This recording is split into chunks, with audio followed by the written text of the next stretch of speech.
before you came on, Roger and I were kicking this around. So I don't think there's any wrong answers. I'm curious to see what we're all going to come up with. Okay. But to this point, who is you guys Kentucky basketball MVP? Oh, man. And why?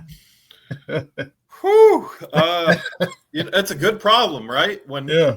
Look, at the end of the day, I guess it'd be nice to have it's almost like you want to break it up in segments, but I'll just go with the guy that's been the most consistent, and it's Otega Oweh. I'll preface by saying, if you were to ask me this question before Lamont Butler got hurt, I would have said Lamont Butler, but he's missed too much time to win this one. And then if you were to tell me who wins this award in SEC play, it's Amari Williams. But for the full season, it's got to be Otega Oweh, given the fact, I mean, he's finished in double figures in all but 2 games. And when he finally had his streak stopped, it was at 26. It was the only streak of its kind in this SEC, the best SEC of all time. I think it might have tied a program record or broken a program record. I'd have to double check on that. But to be over 10 points in literally all but 2 games, including, the 2 he didn't were against Alabama and Auburn, 2 of the 4 best teams in the country right there. So that means he did it the first time they played Alabama. He did it against Florida. He did it against Louisville. He did it against Tennessee twice, Ole Miss, like all these elite Gonzaga, like all these, and Duke, like all these really, really good teams that they went up against this year. And he was able to be in double figures in all of them. I think he had he had a double-double against Vanderbilt in Nashville, 21 and 12. He carried them to that win at Oklahoma. We talked a little bit about that earlier. 3 of the last 4 games in the regular season, he went over 20 points. And you look at both the Oklahoma and the Missouri game.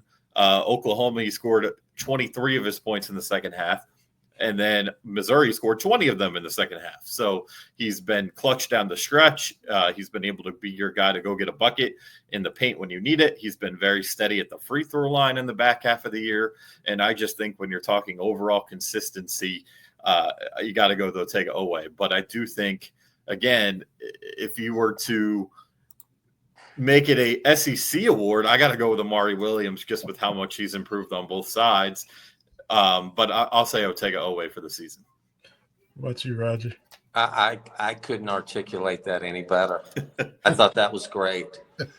And he's from New York, right? Jersey, but close enough. Jersey, okay, all right. We'll take him. Okay. No, I couldn't agree with you more. I mean, just every little nuance of what he said, that's exactly how I thought about that.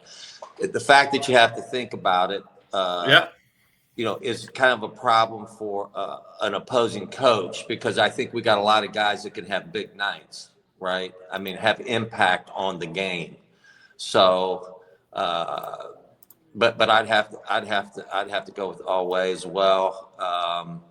It's too bad that we had some of the injuries that we did. Of course, everybody's dealing with that. Many high-profile teams are dealing with that, but we've continued, I think Coach Pope's managed our injuries and getting through it and going on very well. But